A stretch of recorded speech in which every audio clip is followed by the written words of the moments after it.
Good morning, everyone. Yay. Okay. Welcome to day 2 of Digital Health Summit. I know a bunch of people are still trickling in. We obviously have coffee and really healthy danishes in the back for you. So really excited to welcome you back today. We had an incredible day yesterday.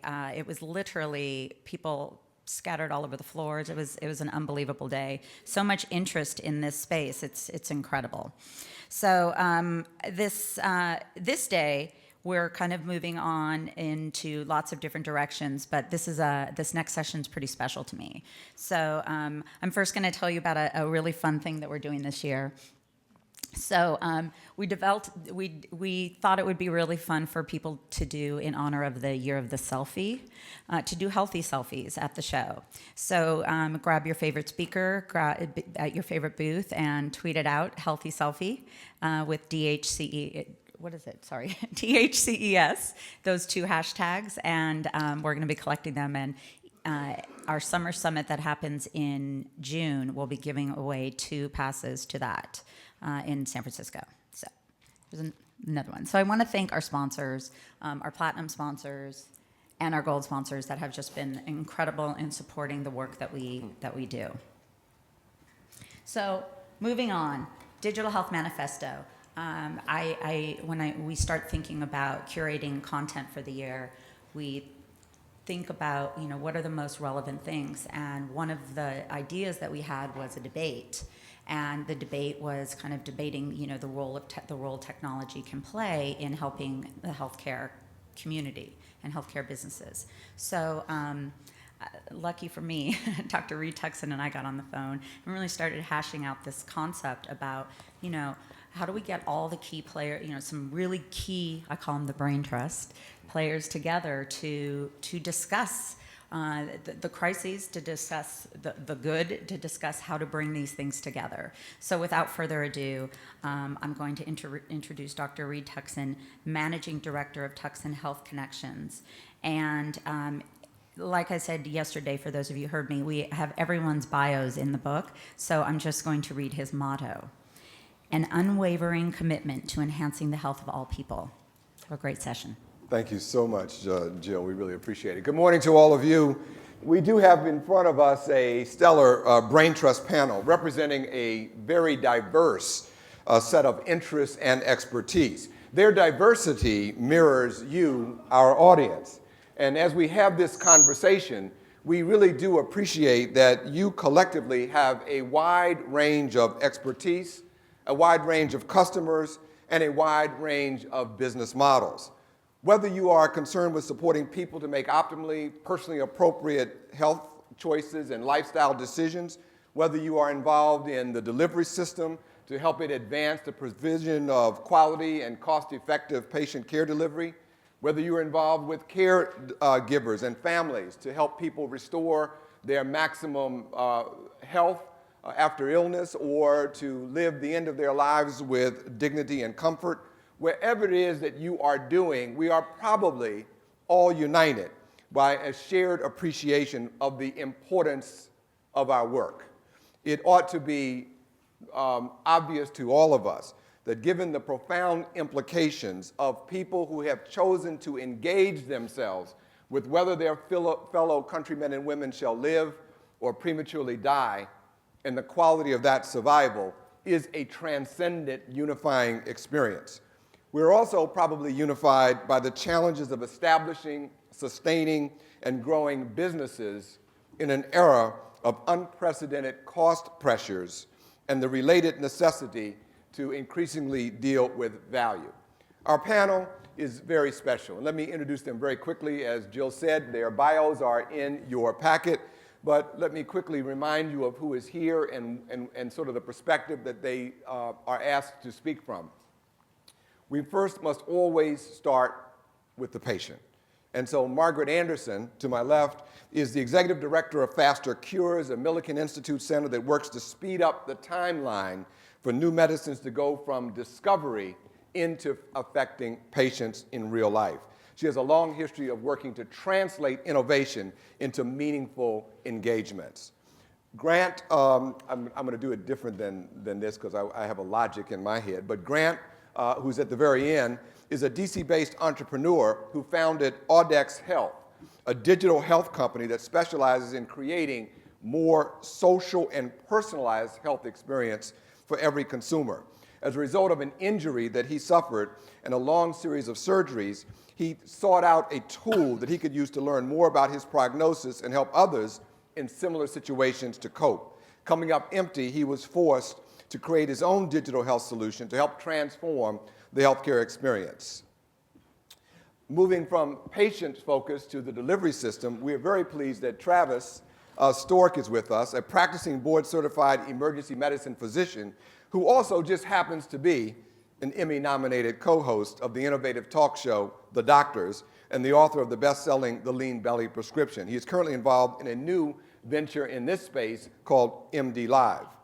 Clinical care delivery is being transformed by creative new applications of technology innovation, and no one has been more in the forefront of that than Dr. Yan Chow, director of the Kaiser Permanente's Innovation and Advanced Technology Group.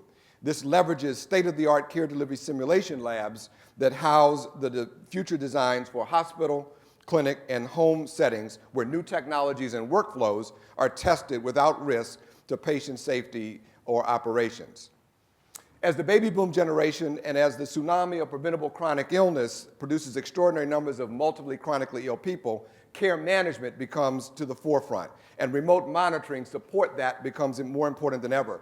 Dr. James Malt, who founded in 2009 Healthy Circles, a care coordination and remote patient monitoring software platform company, has now become an integral part of Qualcomm Life, where he serves as vice president and chief medical officer. And finally, the availability of capital is obviously essential for transforming vision into meaningful health enhancement.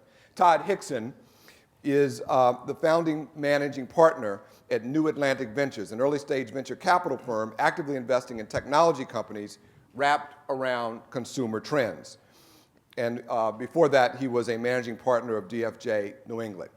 All right, well, to focus our conversation and to get us started, let me give you a scenario.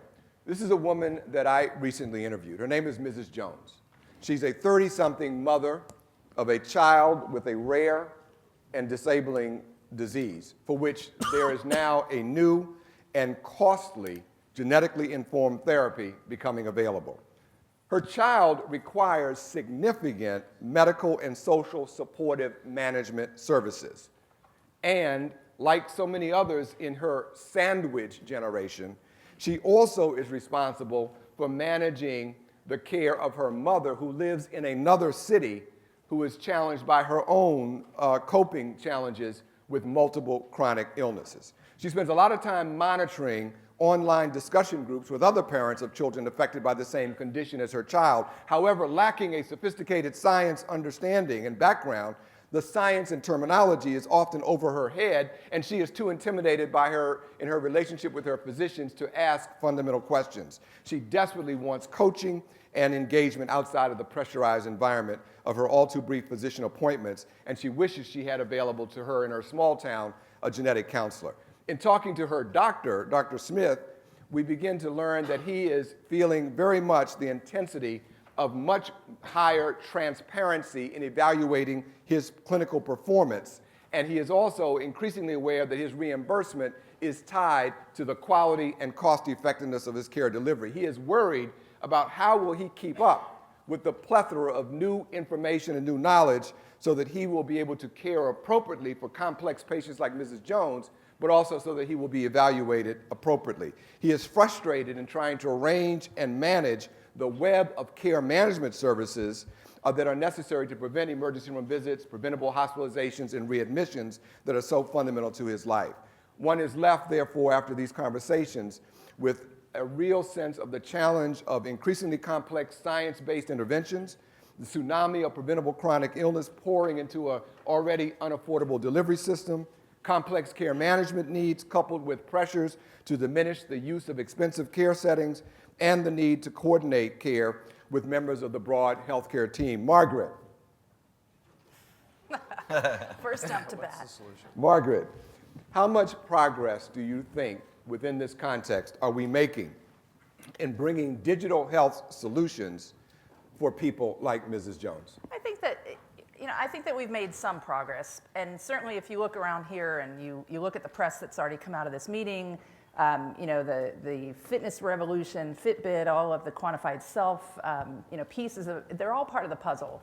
But I would say, Reed, that we have a long way to go. So my organization is called FasterCures.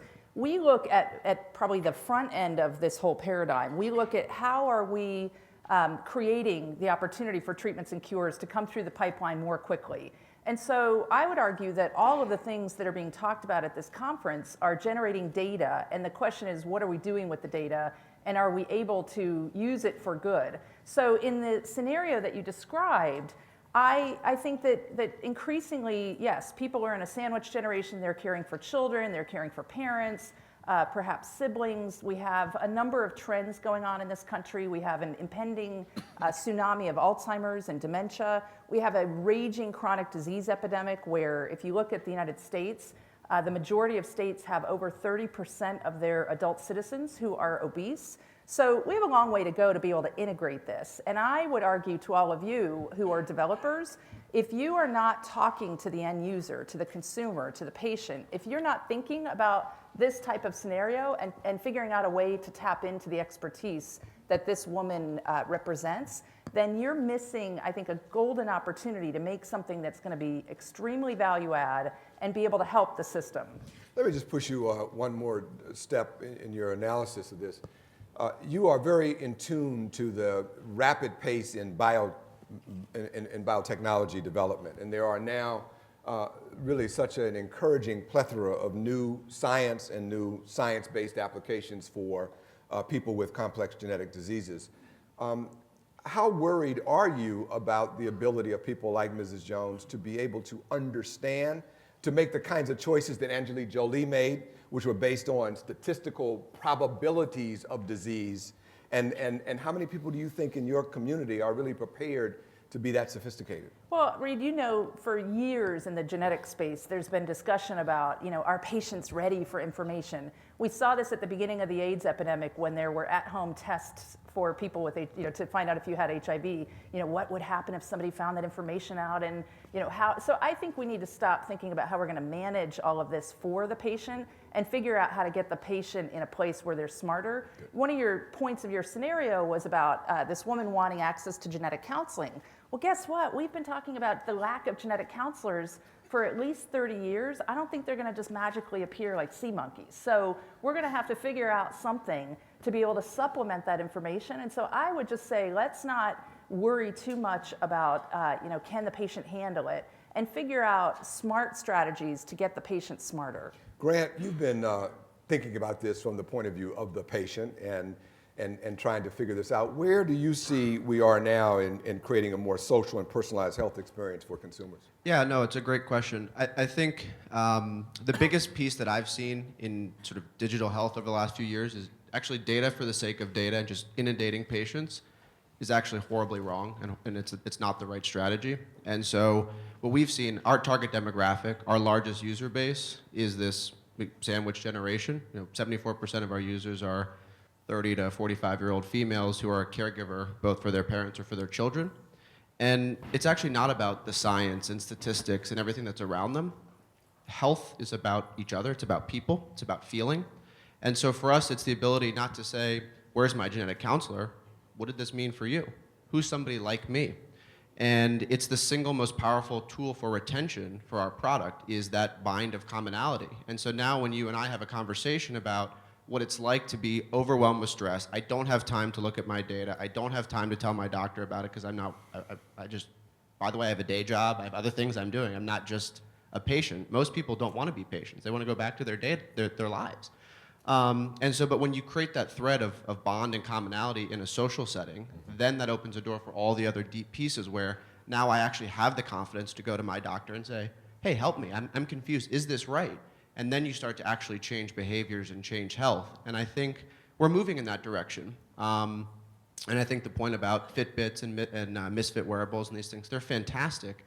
But data for the sake of data, again, is just, I think it's wrong. And it's great for people in this room and early adopters like ourselves. But when we look at our product, people that we send a Fitbit to or a Misfit Shine to, they have no idea what it is. And we say, hey, you're overweight, but if you walk and you show that you walk 3 miles a day, we'll lower your premium. That data becomes real. And that's really what we've spent a lot of time on. And that's why I think the curve is going to start to continue to accelerate. And we're making a lot of progress as an industry to making digital health not a pipe dream like, it sounds like genetic testing 30 years ago and counseling. It's real, and it's becoming faster and faster in terms of its rate of adoption. Let me ask you to walk a little further down that road. So I think I well understand the imperative of getting the individual comfortable with the whole idea of engaging, that they have to feel that it's within their span of control. They've got to feel like they want to do it. It's got to feel something that you can achieve and all of that. There's also a sense of what you and Margaret are saying is sort of a concern around anti-paternalism, so that the system itself is not trying to always say you must, you should, but the patient is saying I want, and you need to help me to achieve what I want. How do you do that? Once you open that door, medicine is complex. Healthcare is increasingly complex. How do you see, once you've opened the door, addressing the complexities and arming people with the next level of information and knowledge to be more engaged? I think that's the question of maybe the year. Because for me, I didn't get as far as being a doctor, so I didn't go down that path. But what I learned early on, spending time, when I was pre-med, and certainly now as I see as a patient, medicine is not science. It's so much more art. And what we've seen with our product, and as you talk about data, you can't want something for somebody else. And that's actually a huge revelation that people just kind of gloss over. If I'm overweight and I have diabetes and everyone keeps telling me that and I don't change, that's not Travis's responsibility as my physician. We have to do something to change my view of myself to change that. And what we see is, building the intrinsic value. Because it's not just about dollars. If it was about dollars, we wouldn't have these problems. If it was just purely rational, people would say, oh, it's cheaper to be healthy than it is to be ill. But if you look at how you can say you can spend more time with your family, you start with little wins and you build up that intrinsic value, then you arm somebody to really change their behavior. And I think that's the essence of disruption. You can do one of two things. You can disintermediate the system we have. That's one way to do it. The other way to do it is look at the people and change their behavior and say, if I give you just a little bit of data and I can show you that you've got a win and you're making progress, you can overcome something. Because walking into someone and saying, you're 80 pounds overweight, go lose 80 pounds, it almost never works. That's why there's a huge weight loss industry. But if you go to somebody and say, hey, let's lose 3 pounds, and you win, and you see that, now you lose 7, then you lose 15, then the next thing you know, you lose 80 pounds and you've avoided having diabetes. And I think that's really what the essence of data and digital health can do, is begin to build those wins and that confidence and that emotional support. Because once I have a success story, I can share that with that group. And so once Mrs. Jones sees there's other people like her that didn't get swamped and destroyed by the tsunami, but overcame it, and they get more time with their child and more time with their mother, you'll change the world. Travis, in the context of the relationships that we're now arming patients with all of this information, all these capabilities, it fundamentally changes the dynamic of the patient-physician relationship that you and I and several of the docs here grew up being indoctrinated by. Many of your colleagues, and you are a practicing emergency room physician who thereby gets to work with so many different parts of the physician community, many of your colleagues, as you know, are uncomfortable about this change. How do you see this digital revolution impacting the culture of medicine? Well, I think the biggest challenge when you think about ourselves as physicians is we grew up in a culture where it was always you have to place your hands on a patient each and every visit. And if you don't do that, you're not being a physician. And I would never disregard the importance of that. I think placing a hand on a patient who is truly ill is part of the art of medicine that Grant described. But one of the things I've learned in my career is that many patient visits actually don't require hands-on. And in fact, one of the things I think we've failed at as a healthcare system is that we forget sometimes that whether it's just an acute urgent problem or a chronic illness like the situation you described, that young mother doesn't necessarily have the resources and the capabilities for every single problem that her daughter deals with to get in a car, to take off work. And most of her daughter's visits could be done through a telemedicine platform. And I'll be the first to confess that a few years ago, before I partnered with MD Live, I was skeptical. I actually took a poll of some of my colleagues in the emergency department that I had a lot of respect for. And I went down the line and asked them, do you think that we can be good doctors without physically touching a patient? And we had a discussion about it, and what we decided is that no, telemedicine and digital health doesn't work for everything. And not every single patient encounter should be done in that form. But I think the example you gave is a perfect example of how you can take stress off the patient and the physician. But the number one thing we need to get for this to work, beyond obviously patient buy-in, is getting physicians to realize that the way we were trained, that you have to put your hands on the patient each and every time, that is actually not the case. And I think as we realize that telemedicine can not only create more efficiencies, it's better for the patient, but it's also in many cases better for the physician. And anyone who's been, I don't know if anyone's been to the emergency department here in the last year or so, you know, we're in a stressed healthcare environment right now. And so this is where I think digital health and telemedicine can really take a strain off the system. I imagine that you were still trained at a time, though, when people who are doing the kind of things that you are now doing were not exactly respected. That you were not, you were different. You were, and so what I guess I'm wondering is, as some of the people in here who are going to be developing products that need to be adopted, bought, or used by the delivery system itself, without being, I'm asking you, so don't be immodest, it's okay. What is it about you that caused you to become an early adopter? How are you different from the people that came before you? Well, in some ways, in fairness,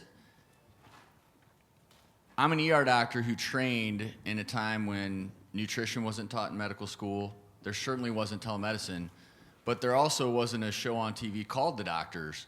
And in some ways, I became an early adopter of using technology, which is the TV, to share healthcare information. And I never expected to have that as a platform, but what I realized is that TV is one form of digital health in a way. And we have taken this a step further, which is individualized care in a new form that we've never used before. But again, when I started hosting The Doctors, I can't tell you how many people questioned whether or not that would work. The doctors, you're gonna talk about health for an hour every single day? How boring. But the response has been people are thirsting for knowledge, because I think what we've learned, and this is when you're starting to think about products, Grant hit upon it, I've learned good health happens in between doctor's visits. It happens in between, hopefully, fewer and fewer ER visits. And any product out there that can encourage patients to engage in healthier behaviors throughout the year, throughout those, or in between those doctor visits, that's truly what good health is. Are your colleagues more, or are you seeing more of your colleagues accepting of these things now? Is the curve moving up, flat, or down? It's moving up, but we have a ways to go. And the good news is that conferences like this, I think, make it easier for people to become adopters of the technology. And I certainly take it upon myself as someone who's a public figure to really promote this, because I truly believe that this is the future of medicine. Thank you. Jan, you are doing this work in one of the most exciting clinical environments anywhere in the country at Kaiser. What's your sense of, as you look at innovations in clinical care delivery now, using these new tools and capacities, what's your sense of, first of all, how productive are they going to be in terms of transforming our ability to provide quality and cost-effective care? And what is your sense specifically within the innovation space of how information technologies are playing out? I think it's a good question. I think for most healthcare organizations, the key, if you ask about the key drivers, it would be quality, cost, access, and professional satisfaction. Our group actually is a very unique group in healthcare. We actually go out and look at clinical information technologies, and we've looked at probably over 2,000 technologies in the last 7 years. And there are a couple of trends we've noticed in line with what the industry is doing, what the medical community is doing. The first is a trend of regulation. The FDA is having a heck of a time trying to keep up with technology, and it's very understandable. And this creates a lot of uncertainty in the marketplace that is driving startups to go to the consumer world instead of the medical world. And so that's an issue. The second area is reimbursement. We are now going into the era of the ACO, the era of value-based payments. Could you just make sure that Sure. everybody in the audience shares the same understanding of this important alphabet soup called ACO? Right. So the Accountable Care Organization is where the government comes to a community and gives and offers a contract. The contract is we give you a certain amount of money, and all the providers in the community agree to take that amount of money, and if they can deliver a measured, a proven quality of care with that money at a lower cost, they get to keep the savings. And if they spend more, they have to pay it out of their pocket. So it's essentially it's a risk that they take on. So this kind of payment system and the payment system where you pay for value demonstrated outcomes is a kind of an arrangement that's never been really prominent in medicine before. Medicine before, maybe because of the lack of information about outcomes, was a pay for procedure. So the incentive was to do more procedures. So now we want data. We want to measure these things to make sure we're getting value. And that's a huge trend. And it's interesting because I believe that trend is sparking some kind of development. For instance, the last year, we've probably seen at least half a dozen companies doing under-mattress touchless sensors, which is a very interesting technology. You put the pad underneath the mattress, the patient lies on it, no wires, you can tell the vital signs, the heart rate, the respiration, movement. And I asked myself, what's driving that? So if you look at what's happening in the hospital area, two things. Medicare is not paying for falls in the hospital anymore. They used to pay. That is, if you got up after operation and you fell and you stayed in the hospital 6 more weeks because you broke your hip, guess who paid? Medicare used to pay. Now they don't. So the hospitals are really in trouble. So now they have these sensor pads. When the patient sits up, the weight distribution changes, alerts the nurse to come in and say, stop that. I'll help you do that. So that's one area. The other area is driving that development is bed sores in the hospital, which Medicare will also not pay for because the patients are not turned. And that's where the sensor pads come in. So that's driving that development of technology, which is a very interesting phenomenon. The third area is we've seen a lot of startups. And there's a couple of things I want to mention about startups, and Todd will probably talk a little bit about that as well. Startups are now better and better. I've noticed in the last 2 or 3 years they're coming in with at least the basic clinical studies, even observational studies, as opposed to, we used to see a lot of startups in healthcare that would come in with no clue about healthcare. And we'd have to educate them, and they would educate us about technology, we'd educate about healthcare. And healthcare is probably one of the most complex industries in the world to understand. The second thing is with the shrinkage of venture capital funding, we're seeing a lot of startups getting government funding from SBIR grants, SCTR grants, and from Kickstarter, which is very interesting. A lot of crowd-funded startups in the last year. And you know, it's an interesting trend, just something to note. And the fourth area I want to mention is that in the area of areas of focus for startups, one of the top areas is analytics. And I think that's going to be a huge, huge area in terms of areas to develop in. Analytics, Grant and Travis mentioned data is not information. So the idea of taking that data, making it information, and also making it accessible by the end user so that it can scale. I think those are areas that are going to be very exciting. So let me just make sure that we really get a sense from you then of your guidance.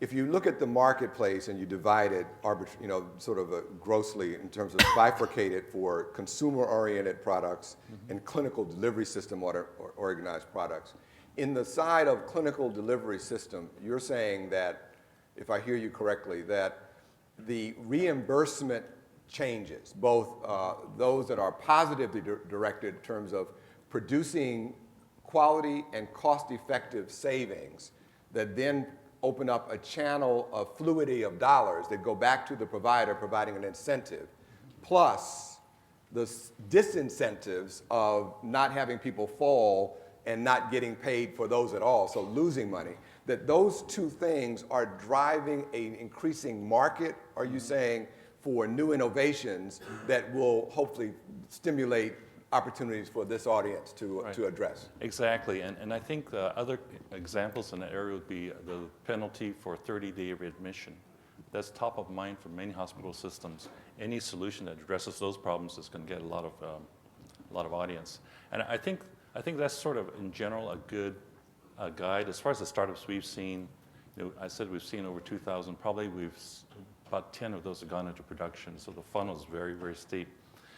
What gets attention is if you solve a problem that already exists, that there isn't a good solution, and you solve the problem that's a near-term, real problem that you don't have to justify with a new business case for a technology that has no track record. Right. So you solve it, and then you can expand.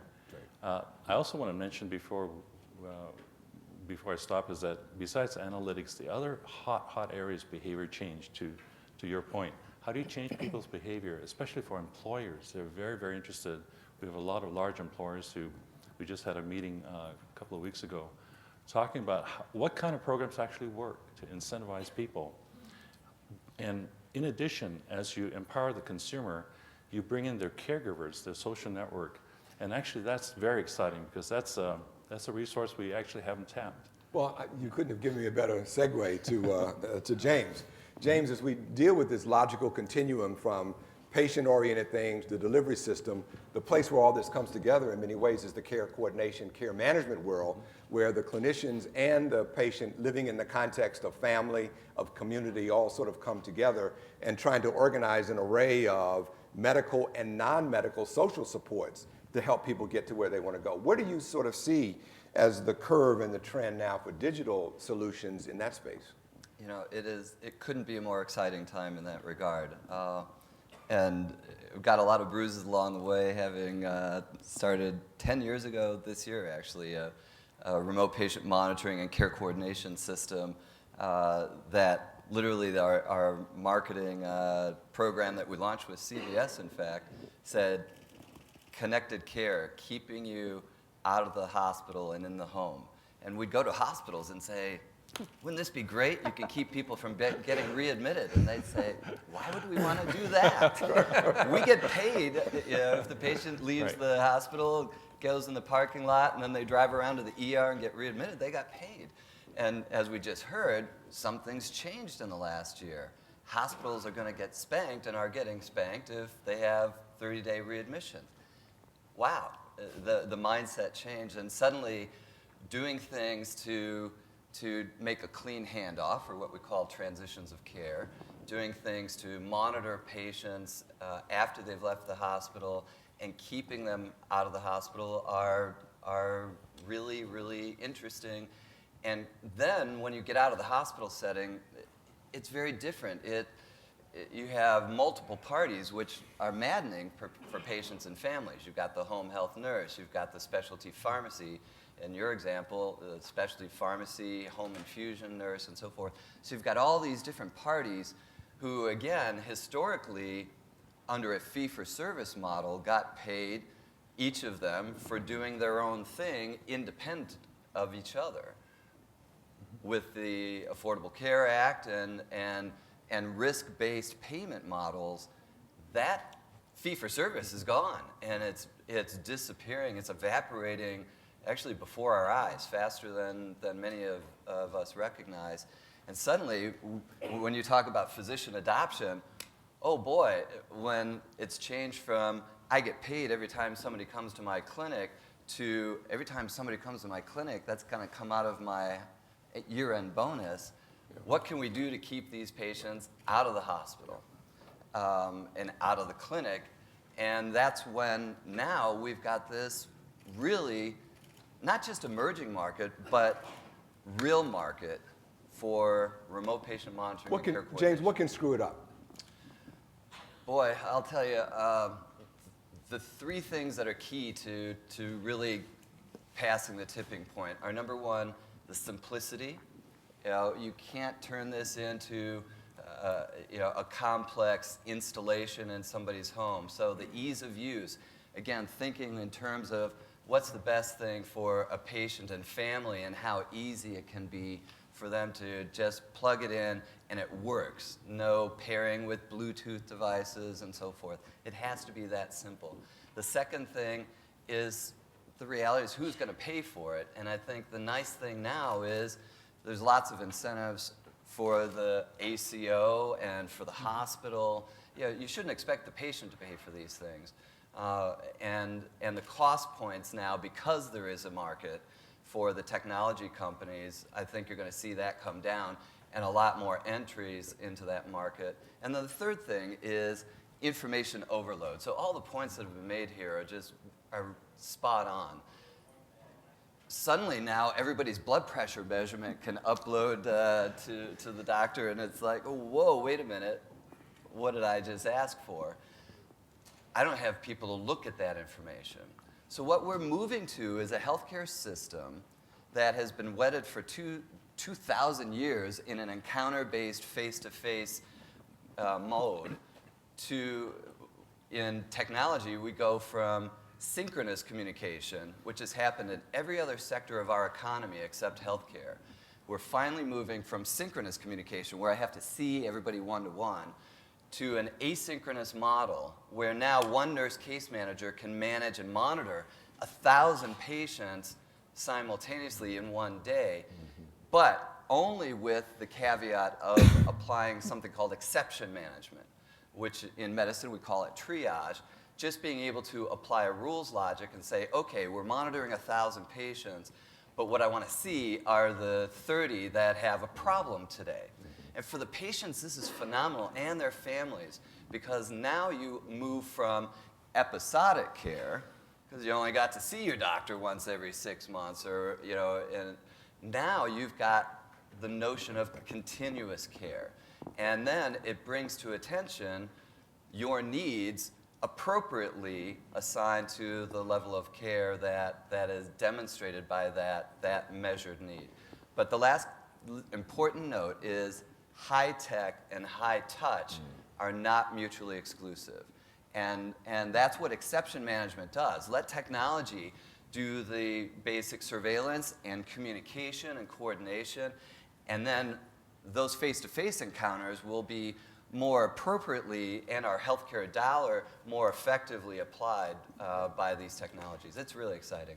Todd, you, as you listen to this, you are, so key to this, because without the money, we don't go anywhere. Capital demands return on its investment. How do you sort of see this conversation that's unfolding in front of you? And you've got, again, whether it's the consumer-oriented plays or the delivery system plays that have the challenges of proving and delivering on value.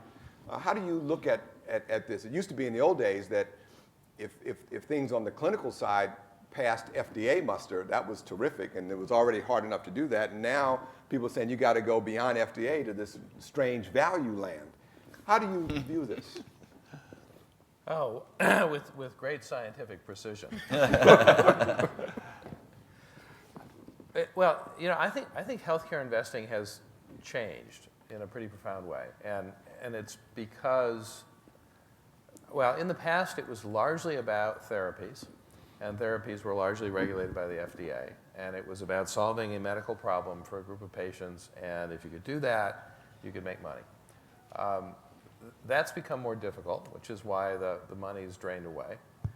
But at the same time, something wonderful is happening. And what's happening that's wonderful is the whole business model for healthcare has changed. And it's driven by two big things in the incentive system. One we've talked about a lot, which is ACO, basically making doctors more responsible for outcomes, less responsible for procedures, or less rewarded for procedures.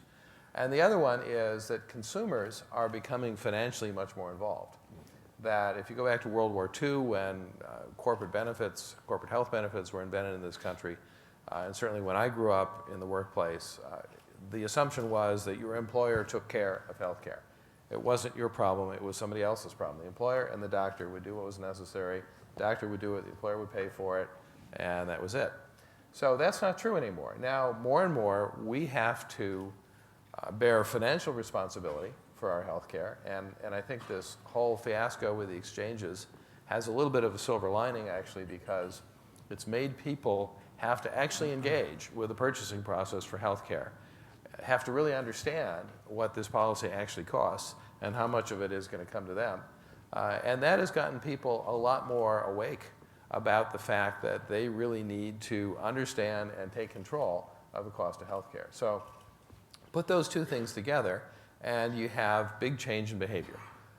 And big change in behavior creates opportunity because it means that people are going to want to do things differently, and they're going to need different tools.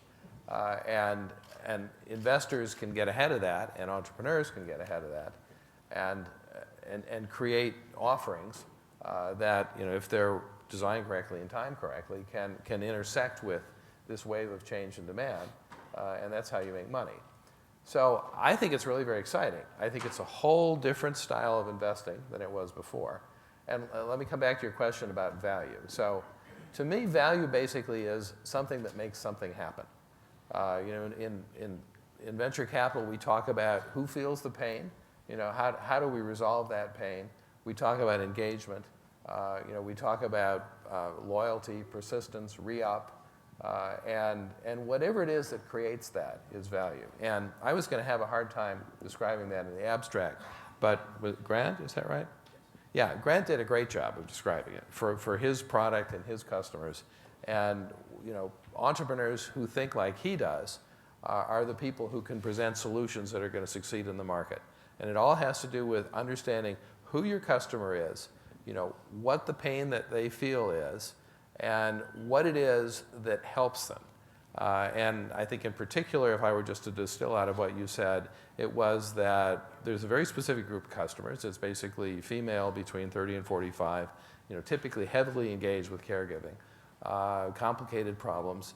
And they don't just want analysis and medical treatises and that kind of stuff.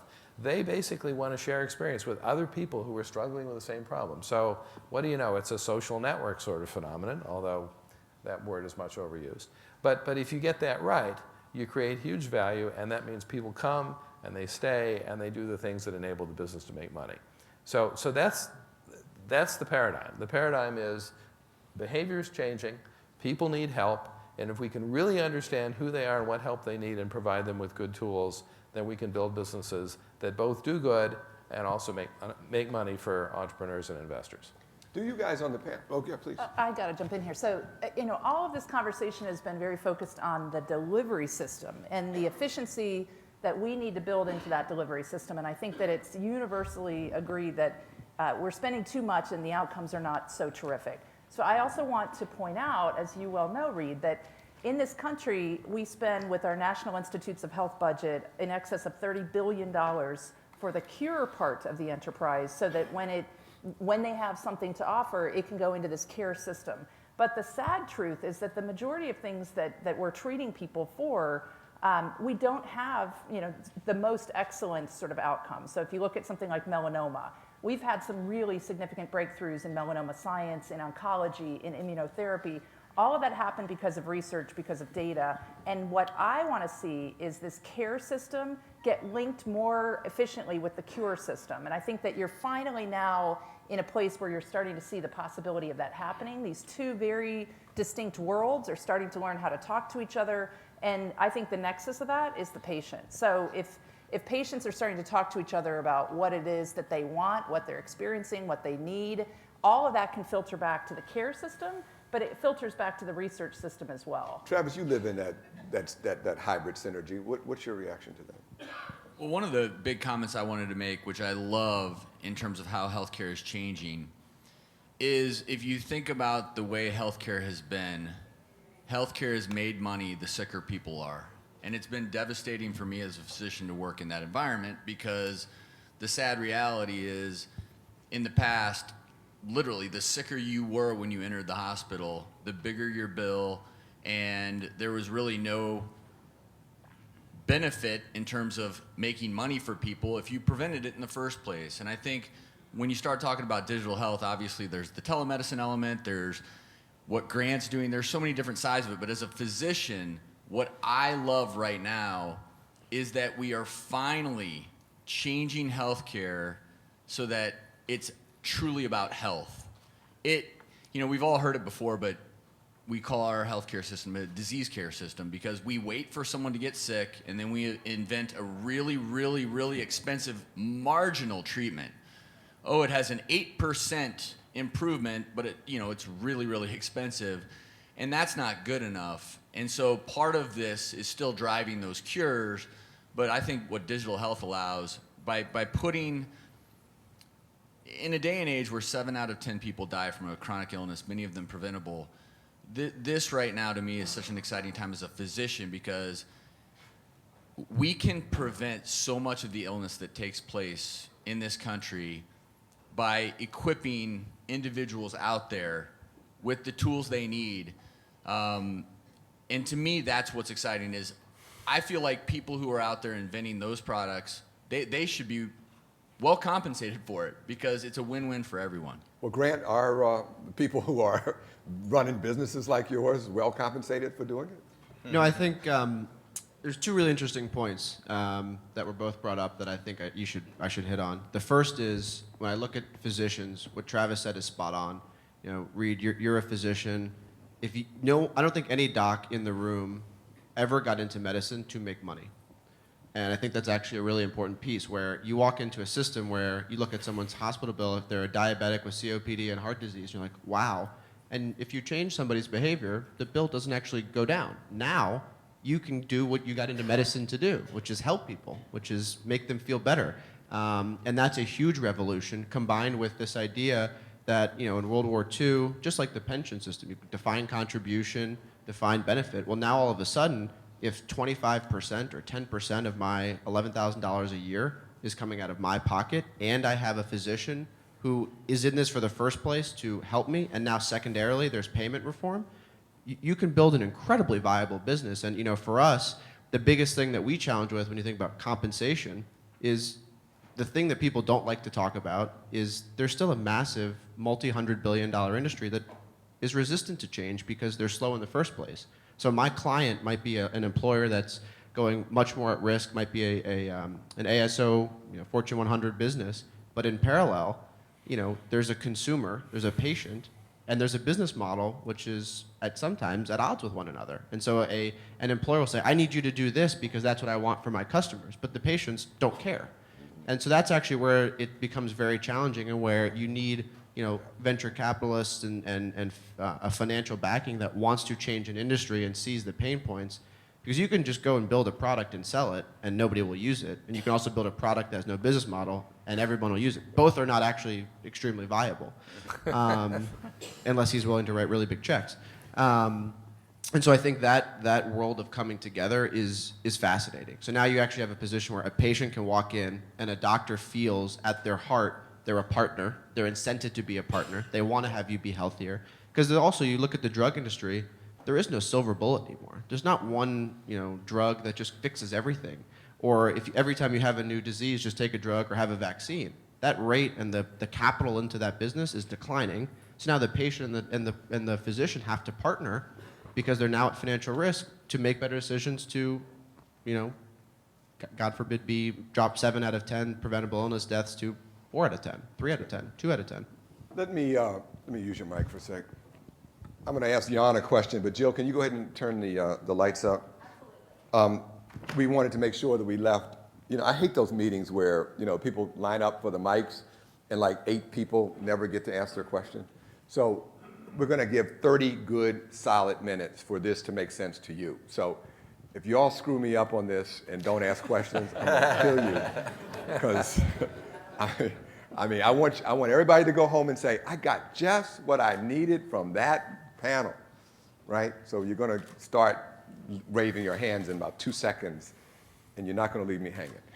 So Jan, while they start thinking about the question they're going to ask, so you're taking this thread that Grant gave us, and you're sitting inside of a major delivery system, but you're looking at hundreds every day, every year. I mean, you're looking at hundreds and hundreds of new companies to invest in. Are you willing to put money or energy into these consumer-oriented prevention activities, stepping outside of the therapeutic arena with your white coat on, taking that off, and putting on your suit coat, and say, okay, I'm going to put money or energy into these other things because I think that they're going to deliver some kind of measurable, accountable, returnable value that's worth the effort. How do you see that? I think so. I think that the whole point of healthcare reform is to look at healthcare as a holistic system. And what Travis said is exactly right. Most of healthcare should be outside the system. And I would just want to mention something about what Grant said about the fact that you're trying to incentivize patients to change and to be more empowered. I want to mention that the average, in the past, the average length of time that somebody would be with a healthcare system is about 2 to 3 years. If you really think about that, what incentive is there for the healthcare system to work on preventive health? Because where does the benefit accrue? It accrues to the next system, not to that system. In Kaiser, fortunately, we have patients that on the average stay with us about 17 years. We have a very strong incentive. We've always been interested in preventive health. When we're talking about reducing costs to the system, you have to look at where does the incentive go? Who collects the reward when they're healthy, besides the patient? And I think that's a key part of re-engineering the healthcare system is how do you create that incentive so that it makes sense to sell a solution into it that somebody will benefit from. Now, in this health insurance exchange system, where patients could switch from plan to plan, where's the incentive? Yeah. Right? That's an issue. That's a real issue. How do you develop for that system where you can sell something? Nevertheless, in our system, which is kind of an anomaly, we have a long-term view. We look at many things that involve patients, and we actually go out and we have done projects with the community and with our patients way beyond sort of traditional medical care. We've done projects to help bring healthy food. In the San Francisco Bay Area, in the Richmond district, if you want to tell somebody, go and get healthy food, where do they get it? There's only fast food joints. They can't get it. So we have a program to deliver $6 a meal to the home, fresh home-cooked meal. And we find that's probably useful for these guys because they need to eat healthy. We have another program where we're looking at empowering the caregiver who may not be Kaiser members to navigate the system so that they can take care of their elderly Kaiser member. And these are things that are way beyond what typical healthcare systems do. But on the other hand, if you look at it, if you can succeed in those kind of things, it'll actually make our job a lot easier. And everybody wins. I really appreciate that. And I'll tell you, for all the physicians that are on the panel, I mean, we all, our whole thing was we were taught to be finger waggers. You should do this. You ought to do that. And at the end of the day, if you can't get access to fresh fruits and vegetables, hey, you should do this. And it wasn't our gig. So one of the excitements, and Jill knows this in terms of why I like to be in your presence, is to recruit non-health people to become deputies in the health fight, because the health people have never been able to figure out how do we find an app or an engagement that can get the fresh fruits easily available to somebody so they actually can take the advice. But it's so frustrating to watch people die because they can't implement the guidance. Good morning. Question for the entire panel. With the implementation of ACOs and similar programs, does that remove the profit incentive for pharmaceuticals and device manufacturers to create blockbuster drugs and new devices? Reed, if I can start on this, FasterCures has been really starting to look at this issue of value and reimbursement and coverage, because increasingly what we're seeing with some of these revolutionary products that are coming out of the pharmaceutical and biotech pipeline is a really significant cost. And you're starting to see a lot of seismic shifting, I think, in the provider community, certainly in the oncology space. There are providers who are starting to activate and saying, why this cost and what is the value proposition? So I think that the payer community is increasingly going to be called to the table for the conversation around what is the sort of level of evidence that they need that something is successful. So we're talking about things from very low cost interventions at the prevention end of things to high cost interventions in the drug development spectrum. So I think that conversation is starting. I think that there's so much disruption happening right now in the payment system that it's a little difficult for the payers to focus on that piece that you just identified, but the conversation's starting. Certainly from our vantage point, the patient disease foundation perspective is vital to have in that, because if you take an example of cystic fibrosis, there was a blockbuster drug that helps 4% of people with CF, and the expectation is the indications are going to grow. So if you have CF and your lung function is so significantly impaired that you can't go to school, you certainly as you grow up can't hold a job, and there's a drug that comes on the market that completely changes that paradigm, that's groundbreaking, that's disruptive. But if it's priced in excess of $300,000 per patient a year, that creates a problem, right, for the system. So you have groups like that are a little bit self-contained that are starting to try to figure out how are we going to pay for this so that we don't end up with the scenario you described where the innovators that we want to have stay in the business leave and say, you know, we can't do this anymore. Quick answer, James, and then I'll move to the next question. Well, I'm excited to see nearly all the pharmaceutical manufacturers engaging with us, all the drivers to not making a pill, but focusing on pharmaceutical outcomes and actually investing millions of dollars even in programs for medication adherence and compliance, because it's not enough to tell somebody to take this drug. You got to be able to know whether they're taking it and whether it's working. Because at the end of the day, if it's not working, then we probably shouldn't be paying for it. And even things, cool stuff like transdermal patches for Alzheimer's patients that have a wireless communication of that drug absorption and whether or not they have that patch on. So you're going to see, I think, a very exciting time and an evolution of approach from making a pill or a therapy to focusing on what's the ultimate goal and outcome that you're looking for, and that's where you're going to get paid. And if you deliver therapies that result in positive outcomes, measurably positive outcomes, you can make a lot of money. Terrific. Thank you. Thanks, Dr. Tuckson. So, follow up to Blockbuster, great segue. Our colleague Leonard Kish wrote last year, patient engagement is the blockbuster drug of the century.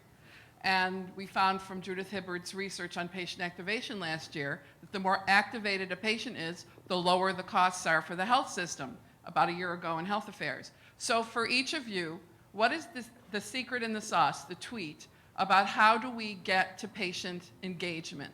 Each of your lenses on that? We'll get two lenses on that. And so patient engagement, and why don't we, can you share the mic just for a second?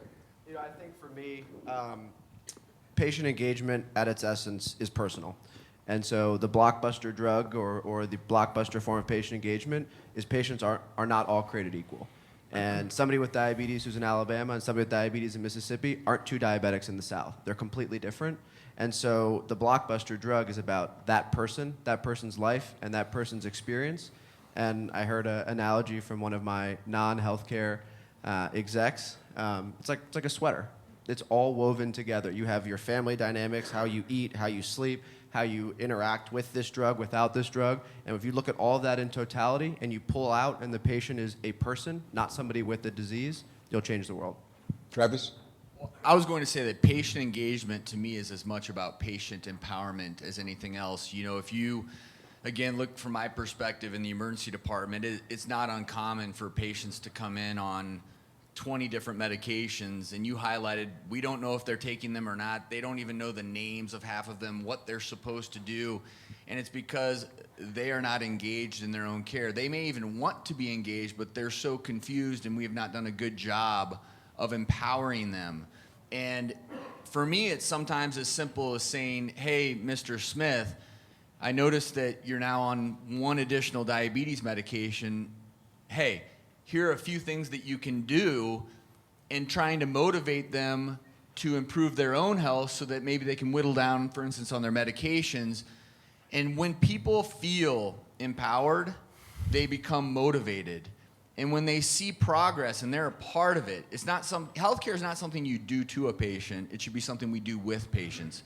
And I think that the more we can get patients feeling empowered And I'll tell you, when you look at a patient's face who's able to take a medicine off, they get really excited.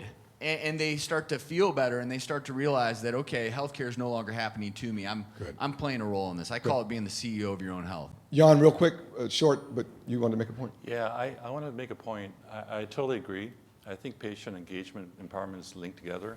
But I also want to bring up a counterpoint, which is that when you look at something like medication adherence, which is a huge problem in healthcare, people don't take, up to 80% of people never take the medication the way the doctor said they should take the medicine. And you really look at the factors that cause that. There's at least 55 different factors proven. Most of those factors are irrational. And so that means cultural beliefs, things like I can't afford it, things like I'm feeling better, why should I take the medicine anymore? Those kind of factors actually cannot easily be addressed by education or empowerment. And that's the issue. So if they found out even if the doctor yells at the patient, that only improves their compliance 20%. That's pretty bad, So with that kind of situation, people are looking into things like gamification and incentivization. So recently, for instance, I saw a really interesting startup came out of MIT, where they looked at 3 arms of study. One was to use cash to incentivize people to improve their health. Second was to use social network.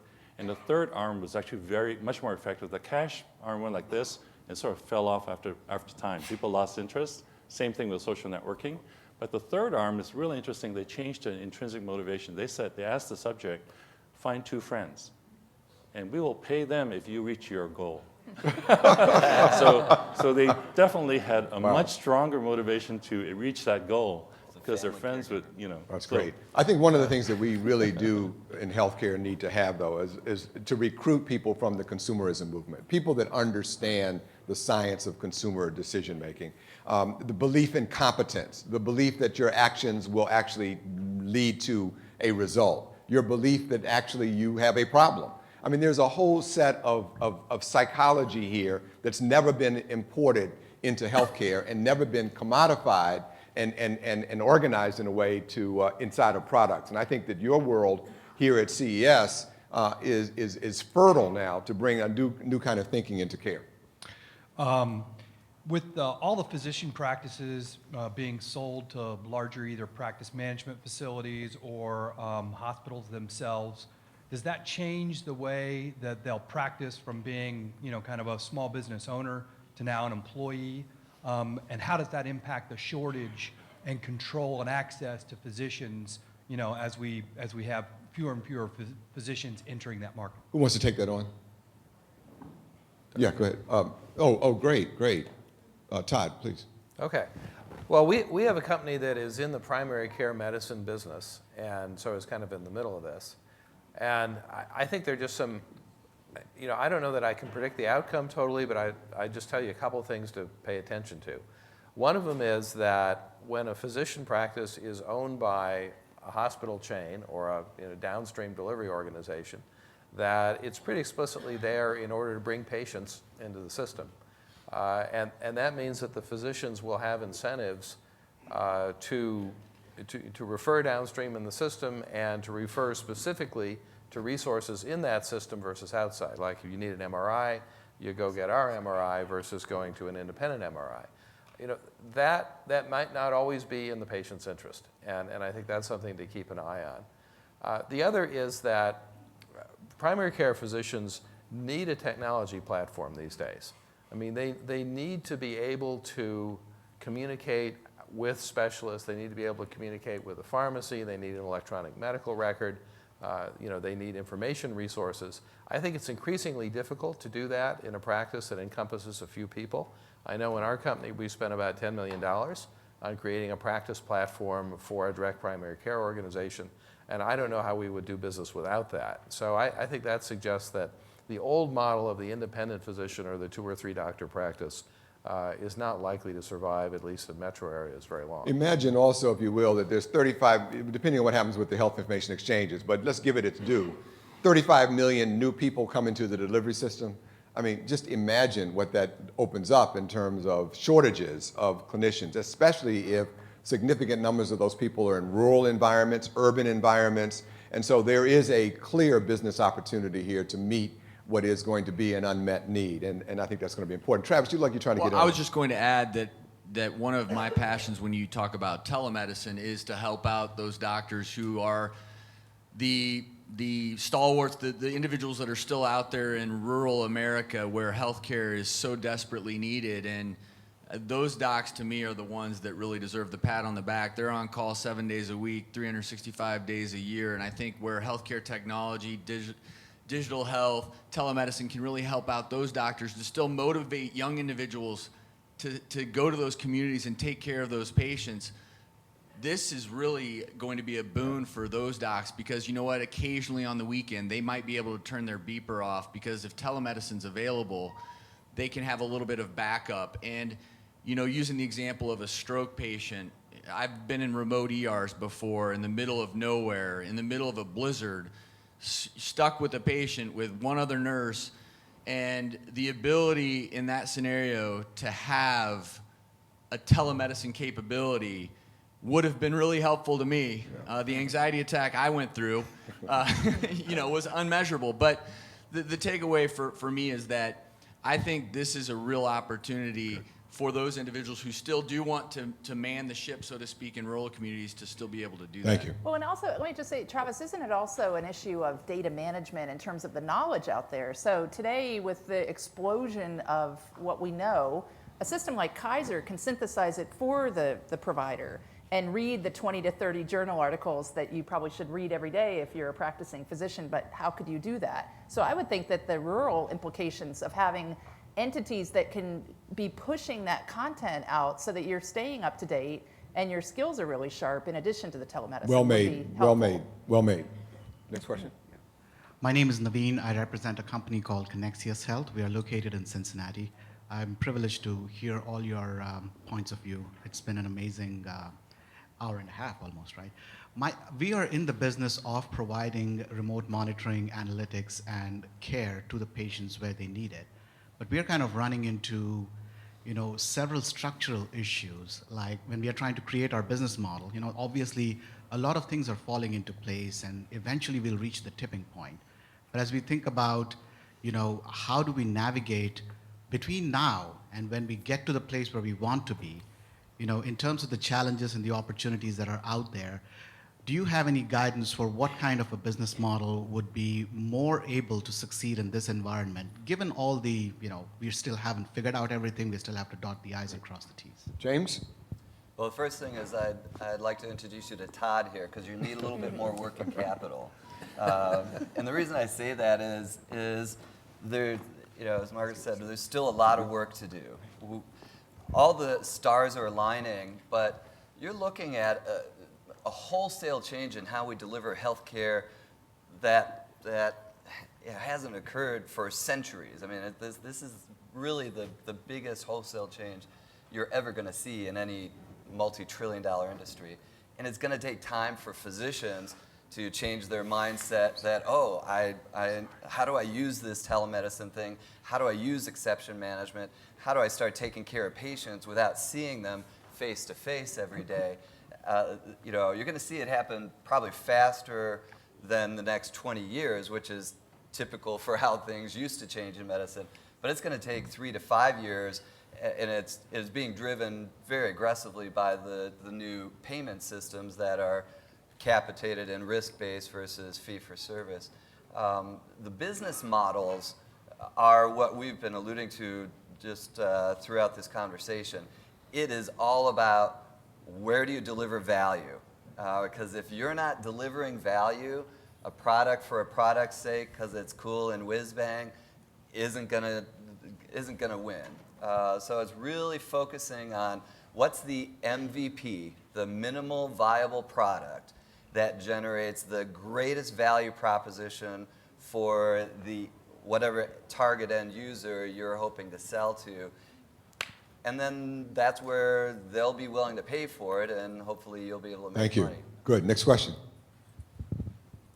Thanks so much. Steve Landers, family doctor and geriatrician with the Visiting Nurse Association health group in New Jersey.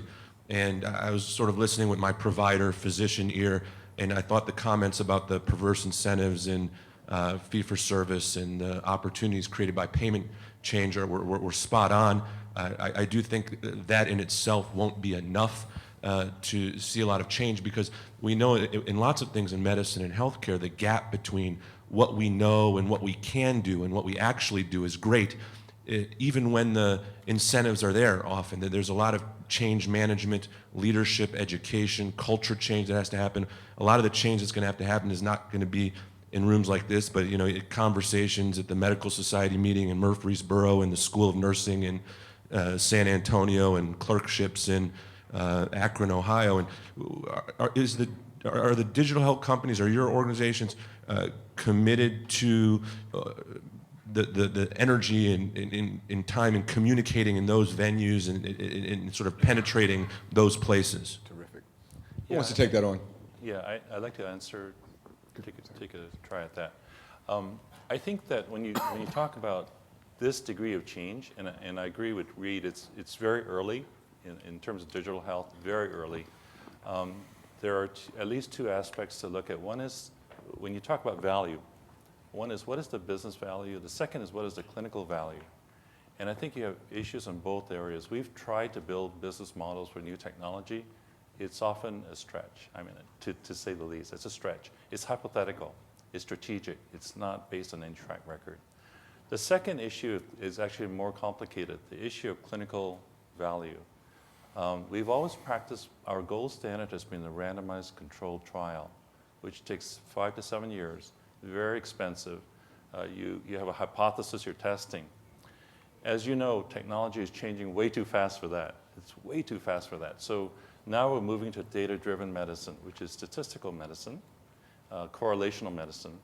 The issue is that the medical societies have not decided that that's an appropriate way to practice medicine.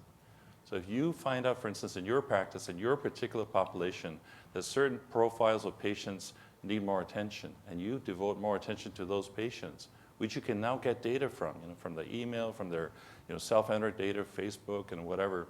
So you have built a profile, you find it works, and you use that. What if it doesn't work, and you're called into court? That's an issue. That's a real issue. So you call into court, and how do you justify statistical medicine? You can't. So the medical societies need to agree that this is actually a viable way to practice medicine. So here's the deal. We've got 8 minutes left. You didn't let me down. So we're going to do faster questions and faster answers and get as many as we can. I still got to respect the people that were already in the queue. Where's the dude that was here? Oh, but by the way, the answer to the question so if you didn't get it, the answer to that question was, this is all messed up. I mean, I didn't want anybody to think that we answered it like, okay, we got this one nailed. It's all screwed up because there's no way. You have to have evidence, because even though medical care is a science-based entity, and it has to be based on evidence. Generating the evidence at the speed of the innovation is a very difficult challenge. So we will leave this one as an uncomfortable, unresolved question. Actually, the timing was good, Dr. Chow, because I was just about to ask about the liability issues. And I think just coming from actually some comments from the others on the panel in terms of startup entrepreneurship, what the liability issue is big. And it's been, I'm a physician, practicing physician. I talk to my colleagues. They have issues with this because ultimately Kaiser can get sued, but the physician will get sued as well, and it always falls on them. How do you look at it from a startup perspective on the liability that you're going to take on getting into this? So we're going to let that be its own articulate statement and question, and you reinforce the importance of that issue. It was wonderful. You're a genius. Asked and answered your own question. Asked and answered, yes. I'm Dr. Huang from Taiwan. I went to the panelist that I asked my doctor that you are not only treat the patient, your goal is to treat the whole population. Patient is only 5% of the population, and the major part is 95% of the population. Is your big market, and I like the health. I don't like to do the health care, not medical care. Okay. Medical care is narrow field, and the health care is broad view. So what is your opinion? All right. So what you just said is that he is one of the people that is voting with his question that we need to put much more energy on the prevention, on community-based population engagements, and that we ought to turn the spigot of preventable chronic disease off and not have all this tsunami rushing into the delivery system. And everybody up there agrees with you. He's cool. He's right. He's good. So yesterday, it was posed that maybe the physician wasn't necessary in part of the future for prevention, health prevention. And I wanted to ask, since we have a doctor moderating and 3 doctors on the panel, I wanted to ask this brain trust, what do you think about this next 20 years? Is the doctor really necessary? Can Watson do the diagnosis? Can the robots do the surgery? Do we need to rethink how we administer the healthcare right down to the basics of maybe not even having the physicians as the key part? So we've done a brain transplant and put all of our knowledge in Travis's head. Travis, answer the question.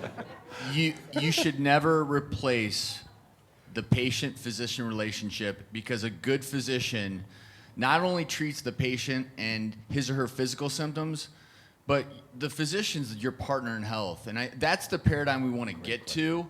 And I think that all that we're talking about is going to make that relationship stronger and more efficient. And the physician can actually become the motivator instead of just treating. You are now a motivator and a partner in health. And a robot can't do that, in my humble opinion. You may not always get to see your physician. The Right. economics dictating. Right, 4 and minutes left. I would also say, Reed, you got to have the whole community involved, right? Exactly. So it's the community supplementing what the doc did. I like that.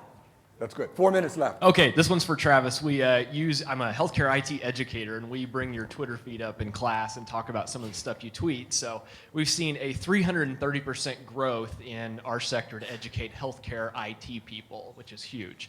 So give me your Twitter answer of what is the advice for people entering the field of healthcare IT. Twitter answer. Wow.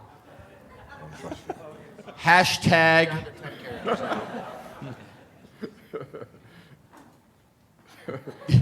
Use English. Hashtag go for it. And then parentheses around the IT. All right, beautiful. You're young, and the future is unlimited. How do you break the iron grip the medical schools and the physicians have on healthcare so that other people can do it and it's not such a monopoly? Ooh.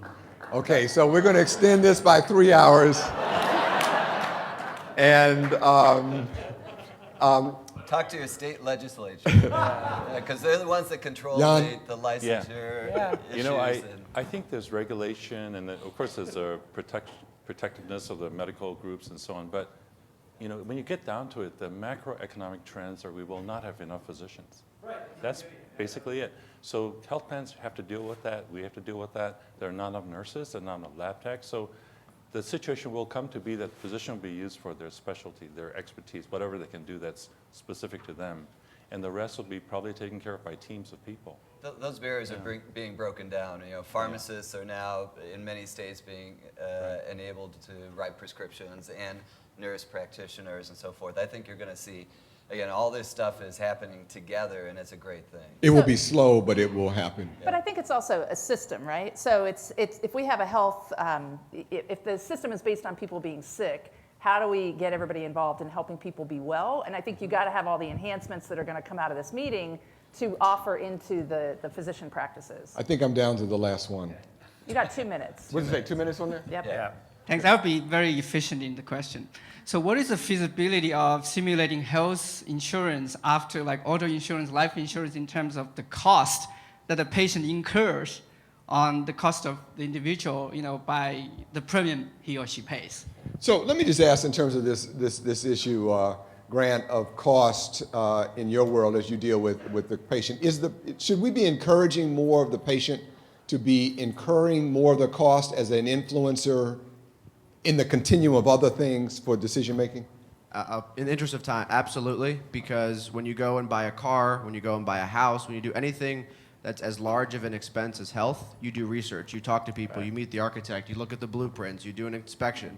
But in health, the way it's built today, because of the lack of empowerment and the lack of financial strings, If I'm worried, I'd rather just go ask my doctor about it. In the future, if I'm now at risk, maybe I'll go see a nurse first. Maybe I'll go, take a test. Maybe I'll ask an online community. And so now that I'm more involved, I'll actually make a decision that's rational, like a consumer, rather than health. Right now, you're actually not a consumer. People in healthcare aren't consumers. They're given health and they make a decision. If you flip that financial switch, you actually become a consumer.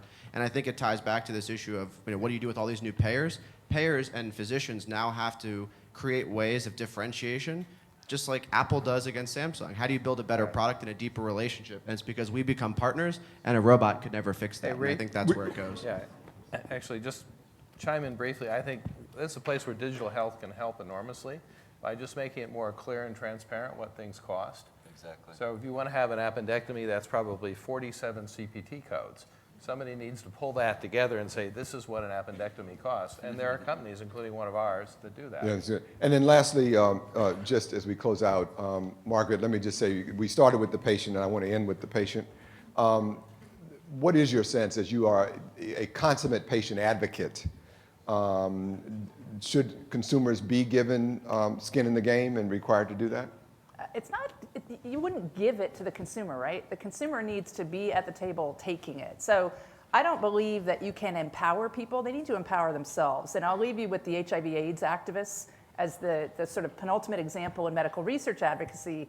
We wouldn't have therapies for HIV if it wasn't for the activists who said, hell no, this is not acceptable. We're dying. We need treatments. We need a system. We need care. So I think if you build it with them, they will come. But if you build it without them, it may work, it may not. Well, we have to stop exactly on the time because Jill is very mean and her mother is here to protect me. So thank you all. Would you round of applause for the panel, please? Unbelievable. So I don't know. I promised you a brain trust, and I'm pretty sure we got it. And I'm going to have to invite you guys back for the sequel, maybe at some point, because that conversation was unbelievable. Thank you so much. It's the Traveling Roadshow. I promised to put that together. So thank them. Fantastic.